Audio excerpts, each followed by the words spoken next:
Simulan natin ang ating programa ngayong gabi sa pagkakataong ito ay samahan natin sa Attorney Rogelio Waray Evasco upang dinggin ang hinaing na naman ng isa nating kababayan. Panoorin po natin ito.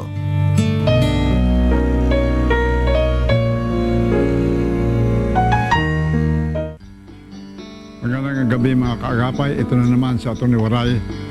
Magbibigay ng libreng payong legal at kung nangailangan libreng serbisyo legal. Ano ho ang problema mo? Yung pong dati nagtrabaho po ako sa Franciscan Engineering. Isang regular na ako sa kumpanya ay pilit na tinanggal dahil binabalik ako sa contractual. Sige, patuloy mo ang problema mo.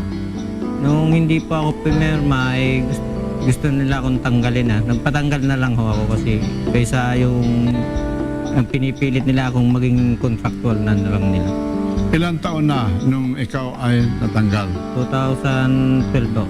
Tandaan nyo pag money claim o kaya dismissal, pag ang pinag-usapan underpaid, yung pera pinag-usapan, 3 years lang ho ang prescriptive period. Ibig sabihin, after 3 years, hindi ka na pwedeng pumunta sa NLRC, sa labor, para magreklamo.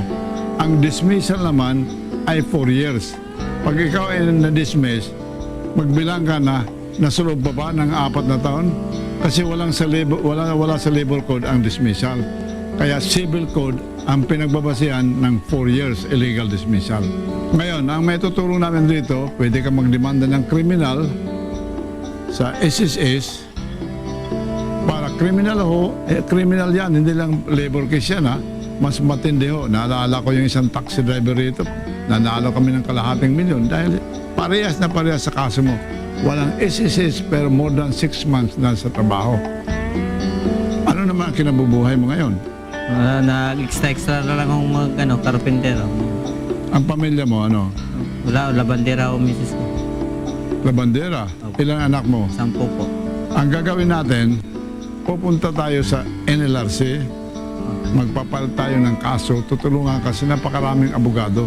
Salamat po sa Kaagapay at sa UNTIP. Ito naman sa Atty. Waray at nagsasabi, contractualization ay sanhi ng gutom.